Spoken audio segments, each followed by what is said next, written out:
Good afternoon, good morning, good evening, wherever you are. It's good to see you again. This is lesson number 3 for Friday. What is it? Friday, March 20th. This is all about writing a VOSOT, okay? This is the last lesson of this crazy week. I was reminded we've been without sports for well over a week, and I'm kind of really missing it, so I need something to make me happy. There we go. This feels a lot better. Your 2020 NFL Super Bowl champion, Kansas City Chiefs. Here's the deal. You know the deal. Each day, I'm going to be teaching you a new media tech lesson. How do we do that without cameras? How do we do that without an editing system? Easy. We do it the Heinz way. And speaking of winning titles like the Kansas City Chiefs, did I ever tell you that I was voted cutest baby in Kansas City 1975? I swear, hand to God, true story. Take a look at this. That's a baby pic. Yeah, I was adorable.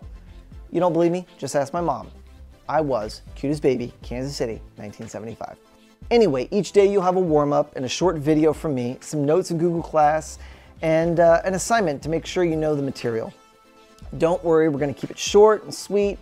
We're going to have you walking away knowing the material, but you're not going to burn your whole day away. I know you've got other stuff to do, right? So you have that daily warm-up, you've got the video you're watching, and you're going to have one piece of classwork.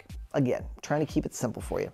All right, Goonies never say die, so let's get started. Yesterday we talked about the different types of stories in a modern newscast. Today, I'm gonna go a little bit more in depth on how to write those types of stories. VOs, VOSOTs, and billboards. This may be fairly easy for you Media Tech 3 and 4s. Just keep up. Like I said, it's short and sweet. So the first one we'll talk about, of course, is the VO. And as you know, the VO is one of the more common types of stories you'll see in a newscast. VO stands for what? That's right, you got it, voiceover. By the way, put some pants on. I don't want to see that, that's disgusting. So when we start writing a VO, you're gonna want to learn some important stuff, right? Because there is a certain way you want to write it. Again, we lean on the who, the what, the where, the when, the why, and the how. 5 W's and the H. You want to make sure you're always factually correct when you write any piece of information that you're going to put on the air. Tips on writing VOs. Make sure you use your person's full name the first time they are brought up. After that, you can just use their last name. In a script, it's always okay to phonetically spell out someone's name for the person reading the script. For instance, there's a famous quarterback, Brett Favre, right? Brett Favre spells his name F-A-V-R-E.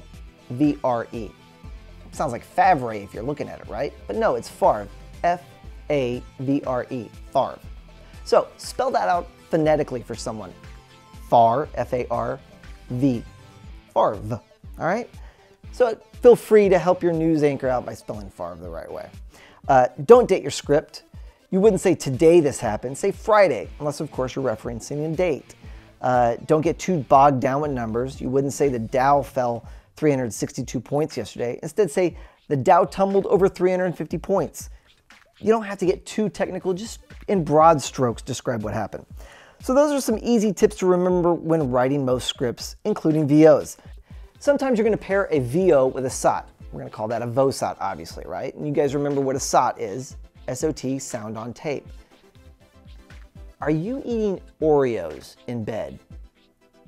Have you no couth? Have you no couth? Seriously. Anyway, when writing a VOSOT, you would do all the normal things you're going to write for a VO, but at the end, you're going to toss to a soundbite. It's important to pick the right soundbite. You don't want to say something in your voiceover script just to have the sheriff say the exact same thing in the soundbite. For instance, you wouldn't give the who, what, where, when, and why, and how in your voiceover and then have the sheriff say the same exact thing. It's redundant. It's not needed. And we see this in sports where they don't do that as well. So the guy scores a game-winning touchdown. The reporter's not asking him, how many yards was that touchdown? The reporter's asking, how did it feel? What was it like when you saw your teammates? That kind of thing. The stuff that really is important and adds to the story. So always set your soundbite up with your VO to expand your story and make your viewer really want to watch, really want to be tuned in to what we're saying. The other thing that can be considered lazy when writing and tossing to a soundbite is something like this. Here's the mayor with more. No, describe what the mayor is going to say. Always back up or tease what the subject may say. The mayor has new restrictions that had to happen right now. And then the soundbite, the mayor talks about why the new laws were put in place. All right, so here's your assignment for the day. In the Google Classroom, you'll see the project that you have. I want you to write two things. One, I want you to write a VO, and I want you to write a VOSOT on what you had for your last meal with somebody. Doesn't matter if it was your friend or your mom, your dad, whoever. The last time you ate with somebody, I want you to describe that meal, write a VO, okay? Then, on your second, make sure you're gonna include the who, what, where, when, why, and how, all that good stuff. Your second VOSOT, same VO, right? Write your script, but kind of change some of the details around. Put something that was first, last, this, you know what I'm talking about. But when you toss to your soundbite, have your soundbite reinforce what you were writing in your VOSOT, okay? So, talk to whoever you went out to dinner with and talk about the meal, and you will write that soundbite down. So you're gonna have your script, then the soundbite, all right? You're gonna toss to the soundbite. That's what we have for your assignment. Also make sure that you're gonna do your warm-up, okay? Quote of the day from a great movie called Dead Poets Society. Carpe diem, seize the day, boys. That's Robin Williams at his finest. Carpe diem is Latin for seize the day. And really what he's saying is go out and make it, all right? Do you. You've got this time off. I never had 2 weeks off for a pandemic.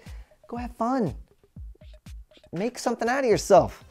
All right, speaking of seizing the day, here's your movie recommendation. They call themselves the Goonies. It's The Goonies. This is a must. From chunk to data to mouth, this is a must watch during your downtime. Song of the day, Frank Sinatra, the chairman of the board. Come fly with me. If you don't know Sinatra, then you don't know life. He's an old school G, trust me. Which is why I'm recommending this book, Frank, The Voice, by James Kaplan. It'll tell you exactly why this dude is a legend. All right, your challenge for the day, pretty simple. I want you to write a note or text someone, maybe even someone you haven't talked to in a long time, and say something nice. Open up about yourself and just do something kind. Make them feel better. Be honest. Be grateful. Do it. This is my challenge to you. All right, now that's all I got today. In the next lesson, we're going to talk about writing a package. I'll see you tomorrow. And clean the room. Clean your room.